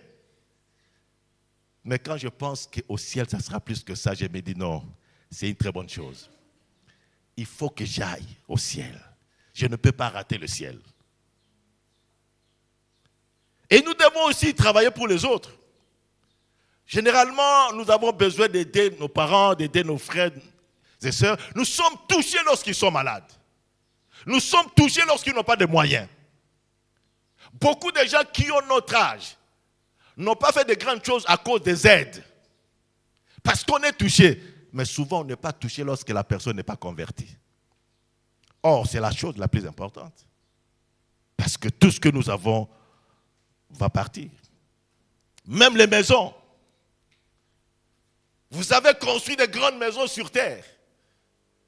Mais le jour de la mort, on m'a montré aujourd'hui, on m'a envoyé aujourd'hui la photo des lits, des anciens lits du président Mobutu à Guadolite. Mais le jour où il est mort, ce n'est pas celui-là, c'est un cercueil. Vous avez vu quelqu'un qui est dans un cercueil comme cette chapelle? Non? Qui que vous soyez, c'est un petit truc qu'on vous met là-bas. Donc tous les habits, les comptes bancaires, personne ne vient même pas vous montrer le chèque. Non. C'est ce qui reste, les gens qui vont rester, qui commencent à déjà réfléchir. D'ailleurs, quand tu es malade, déjà, les gens commencent à réfléchir. Qu'est-ce qu'on va faire? Et la maison qu'il a laissée, il a d'ailleurs combien de maisons? On commence à vérifier. Et tu pars. Mais là, c'est la demeure éternelle. Avec le Seigneur. Il y a des gens qui vont mourir ici sans avoir eu une maison. Ils vont partir. Mais là, nous aurons la demeure. Et la Bible nous montre que nous serons récompensés et couronnés dans 2 Timothée 4, de 7 à 8. Et Apocalypse 2, 10. Nous serons récompensés et nous serons couronnés. Il y a beaucoup de choses que nous faisons ici. Parfois, nous nous posons la question, j'ai fait ça, mais pourquoi Dieu ne me récompense pas? Il y aura un moment de récompense. Et le moment de récompense, vous allez même vous poser des questions. Quand est-ce que je fais ça? Il va te rappeler. Parce que tu vas oublier. Tout ce que tu fais, la vraie récompense ne viendra pas ici. Mais c'est dans l'éternité. Et la couronne. Nous voyons, les jeunes aiment le foot. Et vous voyez quand la finale de la Coupe du Monde, et c'est l'équipe qui gagne. Vous voyez comment l'équipe qui a gagné est en train de tressaillir de joie. Et après, c'est le capitaine qui prend la coupe et qui soulève. Quel cri! Ils ont réussi la coupe. D'abord, il y a des médailles d'or. Et il y a toute une cérémonie. Et puis, le capitaine soulève la coupe. Et puis finalement, tout le monde chante, tout le monde suit. Et quand l'équipe revient au pays, quelle fête, quelle cérémonie. Mais 4 ans après, c'est une autre nation qui a la coupe. La même nation qui avait la coupe la fois passée est en train de pleurer. Mais là, c'est la coupe éternelle, la couronne éternelle. Personne ne pourra nous ravir cette couronne. Ce que nous faisons ici, ce n'est pas en vain. Pourquoi dois-je continuer à faire du bien? Parce que tu es en train d'économiser pour le ciel. Il se souviendra de toutes ces choses. Ce n'est pas seulement pour cette terre. Dieu, il est bon pour tous ses enfants. Il n'a pas un cahier dans lequel il écrit nos fautes. Non. Il ne se souvient pas. La Bible dit quand il pardonne, il ne se souvient pas. C'est nous-mêmes qui nous souvenons de nos péchés. Ce n'est pas Dieu. Et c'est le diable qui fait que nous puissions nous souvenir de nos péchés. Mais ce n'est pas Dieu. Mais il se souviendra toujours de ce que nous avons fait. Même quand tu as dit « je te pardonne », Dieu écrit dans le livre de souvenirs. Quand tu vois un malheureux, tu l'aides. Dieu écrit dans le livre de souvenirs. Quand tu pries avec ferveur pour le succès d'une personne, Dieu est en train de comptabiliser. Il y a des choses que tu ne connais pas. Mais en ce moment-là, il te dira, voici ce que tu as fait. Voici ta couronne. Tu diras, et c'est à moi. Il dira, oui, c'est vraiment à toi. C'est toi qui avais fait. Il est bon. Parce que si il pouvait équilibrer nos fautes et nos bienfaits, nos erreurs pèseront plus que nos bienfaits. Mais il efface. Voici comment Dieu fait. Il efface tout et il te laisse avec tes bienfaits. Finalement, tout le poids, c'est du côté positif. Il est là. Bien-aimé dans le Seigneur, ne te lasse pas de faire du bien, même si les gens te font du mal. Parce que c'est ce qui décourage les gens. Pourquoi continuer à faire du bien? Telle personne, je l'ai aidé et il s'est tourné contre moi. Il peut tourner contre toi, mais quelqu'un se souviendra. Quelqu'un te consolera. Et puis, avec notre Dieu, nous aurons pleinement la paix et la joie. La paix et la joie. Vous savez, nous avons vraiment besoin de la paix. Et nous en avons sur terre, mais la paix sur terre n'est pas pleine. Tout le monde, il y a un moment où il y a des troubles. Mais malheureusement, il y a de ceux qui ont des troubles prolongés. Parce qu'il faut arrêter les troubles avant. Mais il y a de ceux qui ont des troubles de 3 jours, 4 jours, 5 jours, 10, 1 mois. Non. Mais les troubles viennent. C'est pourquoi Jésus dit que vos cœurs ne se troublent pas. Quand ça vient, et puis tu t'arrêtes, tu te répands, tu pries et la paix revient. Mais il y a toujours cette coupure, cette intermittence. Il y a toujours ça. On ne peut pas te donner une mauvaise nouvelle et tu commences à rire. Non. Ça, les chrétiens, ils sont parfois... Ça, c'est l'hypocrisie. Hein. Si tu as mal, tu as mal. Dieu ne nous dit pas de faire semblant. S'il faut pleurer, pleure. Il ne faut pas faire semblant comme si tu n'avais pas mal pour qu'on voie que tu es chrétien. Non. Tu vas tomber malade. Oui. Tu vas tomber malade. Si tu as mal, pleure. Il y a des gens qui ont fait des enquêtes, qui ont même dit que les femmes, il y a beaucoup plus de veufs que de veuves. Plus de veuves que de veufs. Une des raisons, c'est parce que l'âge, ce sont les hommes sont plus âgés que les femmes. C'est une des raisons. Mais une autre raison, c'est que les femmes pleurent. Les hommes ne veulent pas pleurer. Et ça, c'est la tradition qui dit non, l'homme ne pleure pas. Mais tu vas tomber malade, tu vas mourir vite. Il n'y a rien que Dieu puisse disposer dans nous qui soit inutile. Les larmes sont utiles. C'est utile, Dieu n'a pas placé les larmes pour rien. C'est parce qu'en pleurant, nous sommes en train d'amortir les chocs. Mais il y a des chrétiens qui font semblant d'être toujours dans la joie. Même quand son cœur est en train de pleurer. Je vous avais dit un jour ici qu'il y avait au pays un frère qui avait perdu son enfant. Et puis chez nous, et les deuils et les fêtes, c'est à peu près la même chose. Parce que pendant les fêtes, vous chantez, vous dansez. Pendant les deuils aussi, vous chantez, vous dansez. Alors le monsieur est arrivé, il était abattu à cause de la perte de son enfant, de la mort de son enfant. Il dit non, frère, il dort. Le Seigneur va le réveiller, il se repose. Sois content, c'est la volonté de Dieu. Relève-toi, chantons et dansons. Et puis, il a aidé le monsieur, le frère à se relever. Et puis, on a chanté comme dans nos habitudes. Mais quelques temps après, c'est sa femme qui est morte. Et puis, le frère vient dire, oh mon frère, ta femme se repose. Ta femme se repose. Relève-toi. Chantons et glorifions le Seigneur. Et le frère le regarde et dit, tu ne réalises pas la gravité du problème. Maintenant, il sait la gravité parce que c'est arrivé à lui. Dieu ne veut pas que nous soyons des hypocrites. Dieu veut que nous soyons sincères. Si j'ai mal, j'ai mal. Je ne peux pas rire pendant que j'ai mal. Non. Même dans ma prière, je dois dire à Dieu ce que je ressens. Et Dieu veut cela. Parce qu'avant que tu ne ressentes ça, il le savait. Et donc, dans ce monde, nous n'avons pas vraiment totalement la paix. Nous avons la paix du cœur qui nous vient du Seigneur, mais il y a des moments de trouble aussi.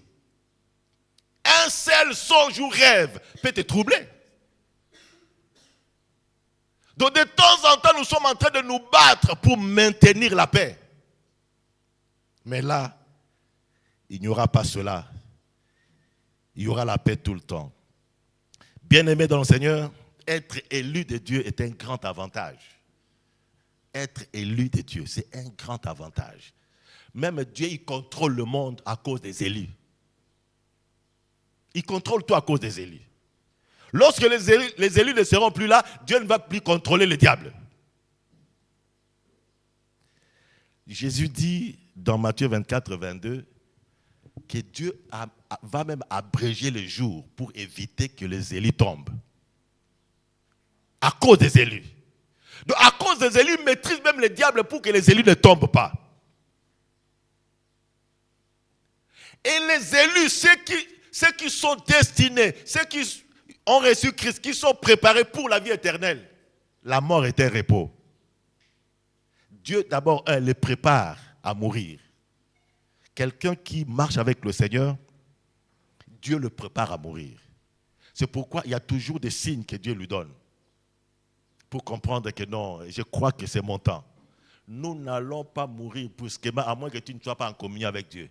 Si tu es en communion avec Dieu, il y aura toujours des annonces, parce qu'il ne fera rien sans t'annoncer. Mais il va t'aider à accepter. Et ceux qui sont en Christ meurent paisiblement. Vous n'accompagnez pas souvent les morts, mais nous accompagnons les morts. Les pasteurs, ce n'est pas ici. Ici, c'est une bonne paroisse. Les paroisses du Maroc, ce sont des bonnes paroisses. Ce sont là où il faut bien travailler. Parce qu'il n'y a pas assez de personnes âgées. Donc vous pouvez faire même une année sans deuil. Mais pas au pays. Au pays, chaque année, il y a des gens qui meurent. Vous avez les gens de 90 ans, de 95 ans. Donc, vous attendez. En tout cas, c'est rare qu'une paroisse passe toute une année sans décès. Et si ce n'est pas un membre de la paroisse, mais un membre de la famille que vous accompagnez. Et vous voyez ceux qui sont vraiment en Christ, comment ils meurent paisiblement. Parce qu'ils ont accompli la mission. Et l'impression que j'ai, c'est que lorsque nous arrivons au moment de la mort, Dieu commence à nous bercer comme la mère berce l'enfant pour que l'enfant dorme. C'est comme ça que la mort devient, on meurt paisiblement. Et beaucoup de gens se sont convertis en voyant la mort des chrétiens. Christ lui-même, sa mort. Une mort atroce en principe qui devait être rejetée. Mais il y a des gens qui se sont convertis en voyant Christ mourir. Les apôtres, quand on les tuait, il y a des gens qui se convertissaient. Même Étienne qui était lapidé. Mais Dieu était là pour le bercer. On te lapide, quelle mort atroce. Mais lui, il est bercé par le Seigneur. Afin qu'il dorme, il se repose. La mort est pour nous un repos. Et faisons attention, comme nous dit 1 Corinthiens 15, 19. Si nous travaillons uniquement pour cette vie sur terre, nous sommes des grands perdants. Si nous ne travaillons que pour ce monde, nous sommes des grands perdants. Parce que nous allons faire des sacrifices pour rien. Nous travaillons d'abord pour l'éternité. Dieu, dans son amour, nous donne aussi des bénédictions ici sur terre. Mais nous travaillons pour l'éternité. Je vais terminer en disant, tu peux passer de la malédiction à la bénédiction éternelle, mais à condition que tu payes le prix. Il y a du prix à payer. Le prix, vous le savez, c'est de donner sa vie à Christ. Donner sa vie à Christ. Nous en parlerons toujours parce que je commence à croire qu'il y a des gens qui donnent la vie à Christ une fois pour toutes, mais il y en a d'autres qui font ça d'une manière progressive. Aujourd'hui, il a donné une partie, demain, et puis finalement, il va donner tout. Parce qu'il n'y a rien qui soit comparable à la vie. Rien. Rien n'est comparable à la vie. Rien. À cause de ta vie, tu peux même ne pas étudier. Si les médecins te disent non, tu ne peux pas étudier, sinon tu meurs vite, tu arrêtes. Nous avons un collègue qui n'a pas fait même le bac à cause de ça. On lui dit non, tu ne peux pas étudier parce qu'avec ta tête, ça ne va pas. Il a arrêté pour sa vie. Rien n'est comparable à la vie. Alors, décider de donner la vie à quelqu'un, c'est la plus grande décision et c'est la décision la plus difficile. Ce n'est pas une mince affaire. C'est-à-dire de décider de mourir et donner la vie à quelqu'un d'autre. C'est la même chose. Mais le comble est que généralement, est-ce qu'on a réellement donné la vie à Christ? C'est ça, ça a toujours été ma question. Parce que si vous donnez à Christ ce qui est plus important, comment lui priver ce qui est moins important? Comment? Comment est-ce que c'est lui à qui on a donné toute sa vie et puis vous arrivez à lui priver de petites choses? C'est là le grand secret. Il est là. Il veut que chacune décide de donner sa vie. Totalement. Parce que quand tu donnes ta vie à Christ, c'est alors que lui devient le maître et il dirige ta vie. Et même la vie chrétienne devient facile. Parce que tu ne sauras pas vaincre de toi-même. Jamais. Personne d'entre nous n'est fort. Personne. C'est lui qui nous aide. Le Saint-Esprit vient et il nous aide. Mais il faut donner ça. Est-ce que vous avez donné? Parce que je vais terminer ce message en disant... Le jour où Christ reviendra, il y aura des surprises. Une des surprises, c'est que le ciel n'est pas comme nous pensons. C'est inimaginable. Personne ne peut imaginer ce que ça sera. Jamais. Parce que c'est du jamais vu. Mais une des surprises, c'est de voir les gens sur qui nous comptons ne pas entrer là-bas. Parce qu'ils n'avaient pas donné réellement leur vie à Christ. Et nous allons nous étonner ces jours-là. Vous cherchez tel, il n'est pas là. Alors qu'il était brillant ou elle était brillante. Tout simplement parce que tout commence par donner sa vie. Ça ne commence pas par prêcher, par chanter ou quoi que ce soit. C'est d'abord la nouvelle naissance. C'est donner sa vie totalement à Christ. Ça commence par là. On ne peut pas exister sans commencer par la naissance. Parce que beaucoup de gens sont en train de construire des immeubles sur le sable. Au préalable, il n'y a pas de fondation. Et dès lors qu'il y a le vent, c'est fini, ça s'écroule. Il faut commencer par la vraie fondation. Est-ce que vous avez donné votre vie à Christ? Tout ce que vous êtes en train de réfléchir, mon avenir, tout et tout, Dieu le sait. Il sait. Avant même que vous y pensiez, il le savait. Mais la première des choses, est-ce que vous avez donné votre vie à Christ? Sinon, l'éternité devient comme des épopées, des choses qui ne vous concernent pas. Nous n'allons pas rater. Il ne faut pas rater l'éternité. Il ne faut pas. La vie éternelle, non. La vie sur terre, elle est même courte. Lorsque quelqu'un s'entend, on dit, il est avancé en âge. Mais je suis allé au pays. Ceux qui connaissent ce Boma, je suis arrivé, j'ai vu le baobab qui avait 300 ans et on dit il lui reste 700. Alors que pour nous 100 ans c'est beaucoup parce que c'est peu, mais il y a une vie après cette vie. Il y a une vie après celle-ci. Il faut bien la préparer. Ne te dérange pas toujours pour les soucis de ce monde. Les soucis de ce monde, oui, nous avons une mission accomplie dans ce monde. Mais la vie éternelle nous attend. Nous allons incliner nos têtes pour prier. Je veux que chacun se regarde. Est-ce que réellement tu as donné ta vie à Christ? Vraiment, tu viens, tu donnes des offrandes, tu fais beaucoup de choses. Est-ce que réellement ton cœur lui appartient?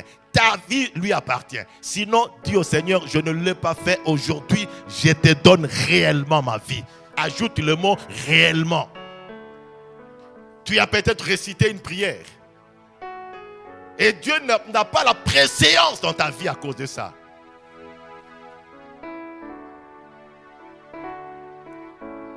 Prie le Seigneur. Dis-lui.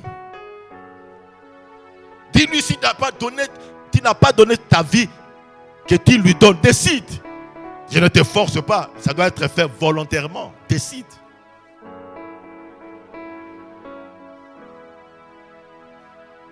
Et si tu as reçu Christ, dis-lui que le Saint-Esprit te dirige pleinement. Pour que tu poses des bons actes pour lesquels tu seras récompensé au ciel. Et qu'il enlève les soucis dans ta vie parce que la récompense viendra à coup sûr. Si tu es fatigué de faire du bien à cause des réactions des autres, dis à Dieu de t'aider à comprendre que tu es en train de construire au ciel un jour.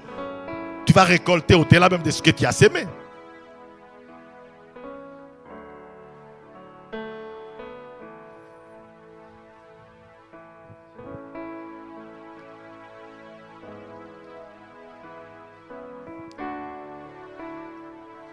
Père éternel, ma soeur, mon frère est incliné en train de te prier. Moi, je te prie aussi, Père, ne laisse pas tes enfants dans les illusions de croire ce qui ne parle de réalité. S'ils ne t'ont pas donné leur vie, convainc-le, Seigneur. C'est le rôle d'ailleurs du Saint-Esprit. Qu'ils prennent la décision sincère de te donner leur vie. Et ceux qui t'ont donné leur vie, qui peut-être sont en train de chanceler, et tends ta main, touche-le, Père éternel. Ceux qui sont découragés à cause des vicissitudes de ce monde, à cause de railleries, à cause de tant de problèmes, dis-leur que tu es avec eux et que le ciel est pour eux et ils seront récompensés. Ceux qui n'ont jamais pensé à l'éternité, fait qu'ils pensent à l'éternité, qu'ils réfléchissent de la manière dont ils sont en train de marcher sous le soleil. Je t'en supplie, Père. Nous avons beaucoup parlé de la terre, mais il t'a plu qu'aujourd'hui nous puissions parler du ciel, où nous vivrons éternellement avec toi. Ce monde, quel que soit ce que nous allons faire, nous les quitterons selon ton plan. Aide-nous aussi à regarder le ciel. Le monde n'est pas inutile, il est utile, certes, mais il est là pour préparer l'éternité.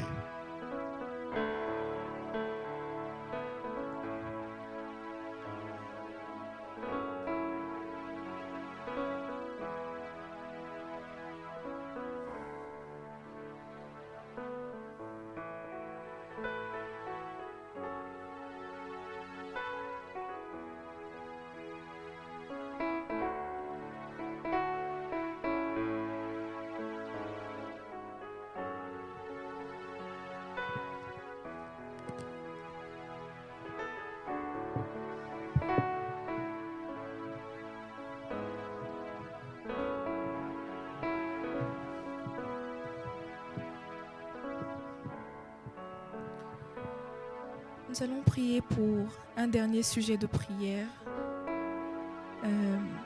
Sa Majesté le Roi a perdu sa maman hier. Et nous allons prier pour que le Seigneur apporte la consolation dans la famille et dans cette nation. Prions au nom de Jésus.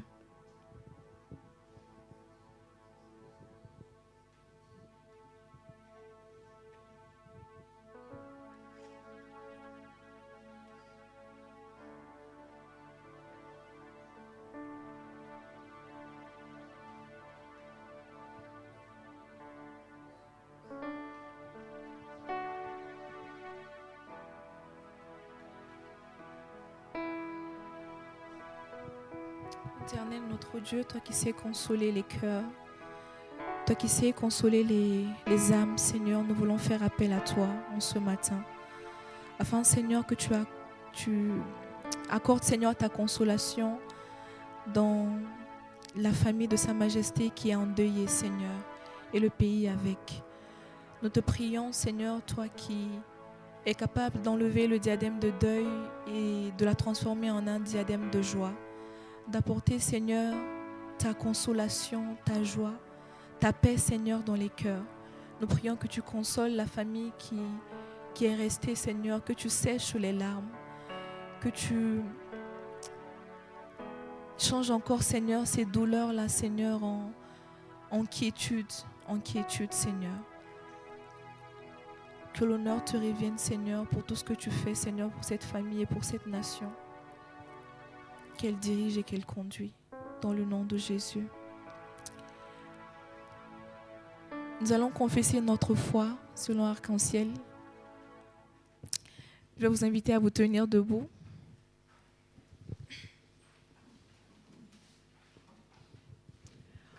On y va ensemble. 1, 2, 3. Je crois en Dieu, le Père Tout-Puissant, Créateur du ciel et de la terre. Je crois en Jésus-Christ, son Fils unique, notre Seigneur, qui a été conçu du Saint-Esprit et qui est né de la Vierge Marie. Il a souffert sous Ponce Pilate, il a été crucifié, il est mort, il a été enseveli, il est descendu aux enfers, le 3e jour, il est ressuscité des morts, il est monté au ciel, il siège à la droite de Dieu, le Père Tout-Puissant. Il viendra de là pour juger les vivants et les morts. Je crois en l'Esprit Saint, à la Sainte Église universelle, à la communion des saints, à la rémission des péchés, à la résurrection de la chair et à la vie éternelle. Amen. Est-ce que quelqu'un peut acclamer pour le Seigneur? Alléluia. Je vais inviter le frère Samuel à passer les annonces. Gertrude, la sœur Gertrude.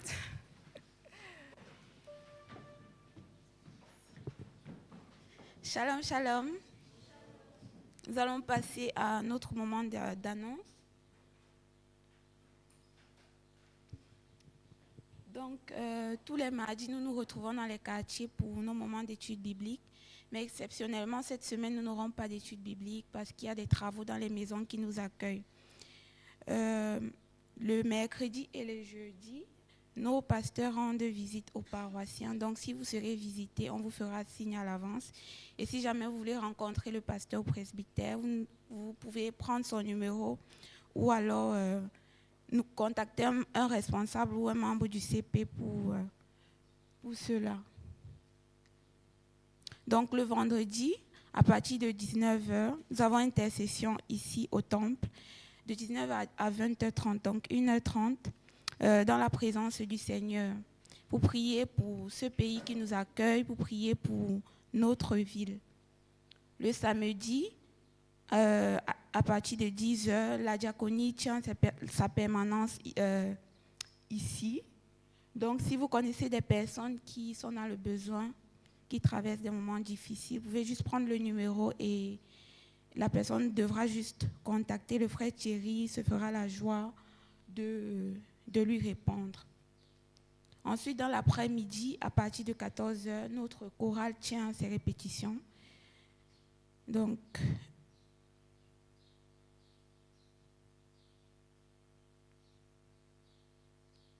nous vous invitons à vous abonner aux différentes pages de l'Église, Facebook, Instagram et YouTube pour ne rien rater. Amen.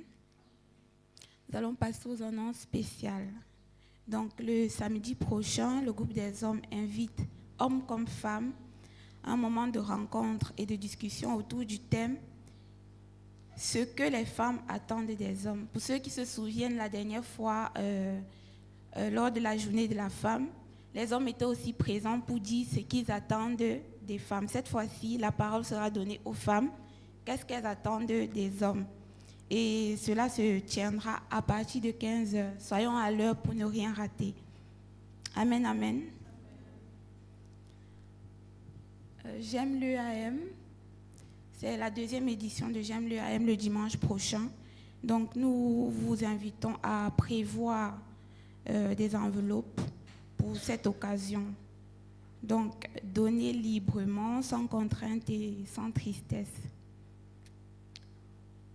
Ensuite, nous avons le camp d'été. La date n'a pas encore été programmée, mais nous savons que c'est durant le mois de juillet. Et lorsque nous aurons les informations complémentaires, nous vous informerons. Pour toutes les personnes qui sont abonnées aux pages de l'Église nationale, vous verrez que toutes les semaines, il y a une petite vidéo qui est publiée. 5 minutes avec Jésus. Donc, si vous n'êtes pas encore abonné, vous pouvez vous abonner pour suivre ces vidéos-là, pour nous édifier. Est-ce que parmi nous, il y a des personnes qui nous visitent pour la toute première fois? Vous pouvez juste vous lever.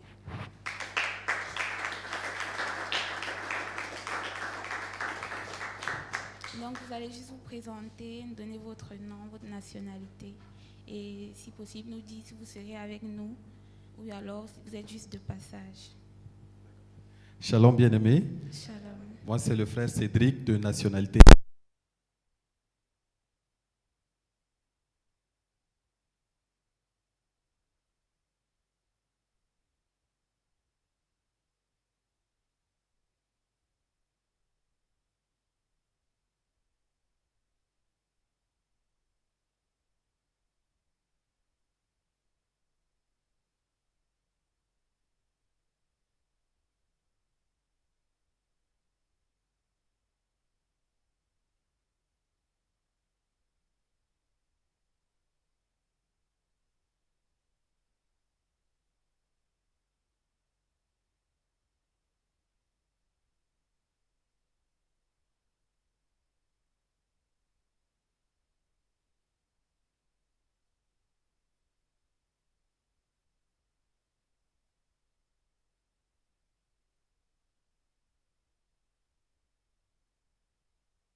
Je ne dis pas ce que les hommes ont dit de moi que je suis.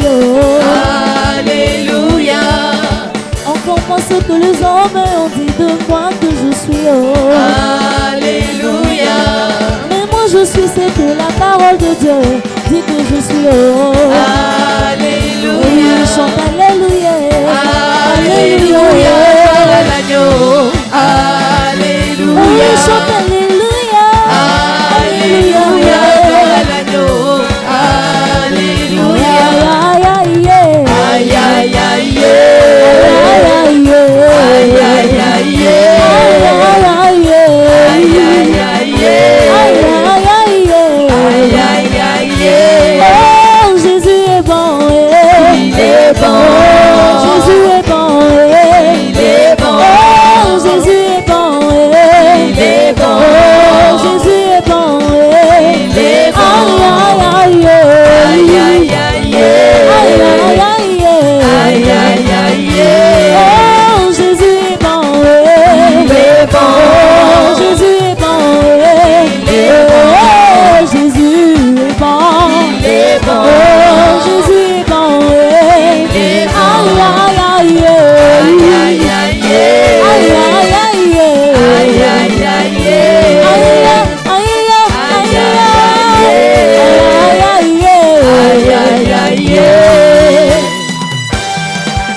Tout mon désir est en lui. Je le loue avec des danses et je le chante avec joie. Alléluia.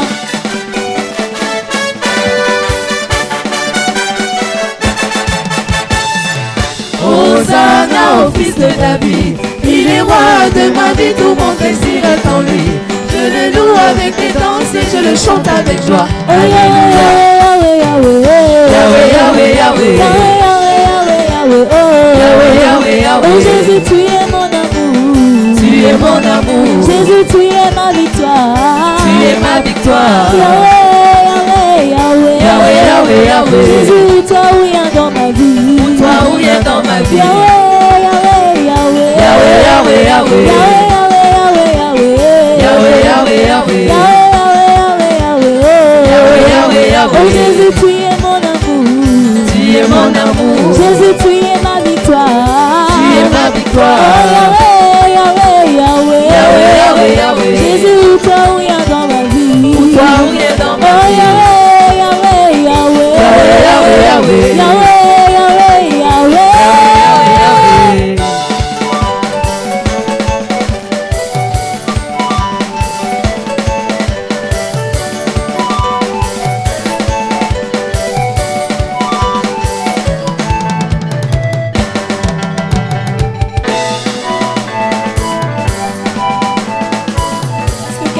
Proclamer pour sa vie ce matin. Amen. Je veux monter, monter. Je veux monter, monter. Nous voulons percer, percer. Je veux percer, percer. Moi je suis le premier, jamais le dernier, le dernier. Nous voulons avancer, avancer. Jamais reculer, reculer. Moi je vais avancer, avancer. Je vais avancer, avancer. Je vais avancer, avancer. Je vais avancer, avancer. Je vais avancer, avancer. Je vais avancer, avancer. Je vais avancer, avancer. Je vais avancer, avancer. Je vais avancer, avancer. Je vais avancer, avancer. Je vais avancer, avancer. Je vais avancer, avancer. Je vais avancer, avancer. Je vais avancer, avancer. Je vais avancer, avancer. Je vais avancer, avancer. Je vais avancer, avancer. Je vais avancer, avancer. Je veux percer, percer. Je veux percer, percer. Je veux percer, percer. Je veux percer, percer. Je vais avancer, avancer. Je vais avancer, avancer. Je vais avancer, avancer. Je vais avancer, avancer. Je vais avancer, avancer. Je vais avancer, avancer. Je vais avancer, avancer. Je vais avancer, avancer. ne souffrirai jamais, je ne manquerai de rien. Moi je ne souffrirai jamais, non, non, non, non, je ne manquerai de rien. Oh moi je ne souffrirai jamais, je ne manquerai de rien. Oh moi je ne souffrirai jamais, non, non, non, non, je ne manquerai de rien. Celui qui m'a aimé, C'est mon papa, le Dieu qui m'a choisi, c'est mon papa, le Dieu qui m'a lavé, mon papa, le Dieu qui m'a aimé, mon papa, oh moi je ne souffrirai jamais, je ne manquerai de rien. Moi je ne souffrirai jamais, non, non, non, non, je ne manquerai de rien. Le Dieu qui m'a aimé, c'est mon papa, le Dieu qui m'a choisi, c'est mon papa, le Dieu qui m'a aimé, mon papa, le Dieu qui m'a choisi, mon papa, louons Jésus, il est roi des rois, roi, roi des rois, le Seigneur des seigneurs. Louons Jésus, il est roi des rois, roi, roi des rois, le Seigneur des seigneurs. louons Jésus, Il est roi des rois, roi, roi des rois, le Seigneur des seigneurs. louons Jésus, Il est roi des rois, roi, roi des rois, le Seigneur des il est seigneurs. le roi, il est le roi des rois, il est le Seigneur des seigneurs. Son nom c'est Jésus, Jésus, Jésus, Jésus. Oh, oh, oh, Il est le roi, il est le roi des rois, et le Seigneur des seigneurs. Son nom c'est Jésus, Jésus, Jésus, Jésus. Oh, oh, oh, oh, il est le roi. Alléluia. Amen. Nous allons prier pour les autres. Prions. Père éternel, Dieu de David, nous te rendons grâce pour tout ce que tu fais pour nous. Merci pour la présence de tout un chacun aujourd'hui. Et merci pour cette offrande, Père. Bénis les mains qui ont donné et bénis ceux qui n'ont pas aussi donné, pour que cela puisse être utilisé pour ton œuvre. C'est dans le nom de Jésus-Christ que j'ai prié. Amen. Amen. Nous nous levons pour la bénédiction finale. Pour ma part, bonne journée à tous et bon début de semaine dans le nom de Jésus.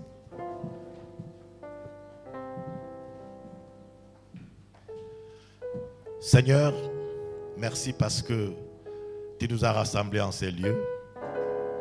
Tu nous as parlé du ciel tout en sachant que le monde est important et qu'il y a des bénédictions dans ce monde. Ta parole ne sort jamais vainement.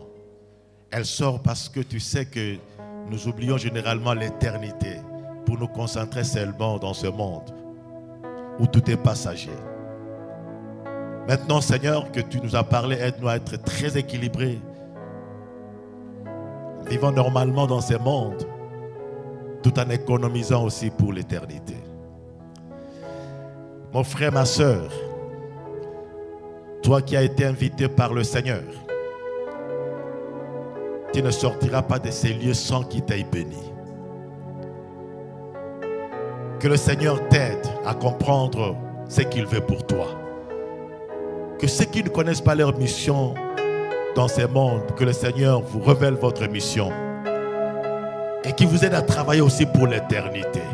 Recevez la paix, la joie, les avances que le Seigneur nous donne dans ces mondes en attendant la perfection dans l'éternité.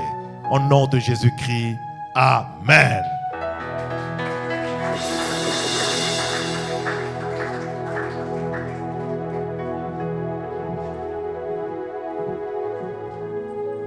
Amen, on se salue et puis on va suivre la direction de l'accueil pour sortir. Mais l'accueil, s'il vous plaît, j'ai besoin que les femmes restent au temple. Seulement les hommes, il faut faire sortir les hommes. Juste pour 5 minutes les femmes, je vous veux juste pour 5 minutes. faut saluer ton voisin, ta voisine. La personne que tu ne connais pas, là, il faut la saluer.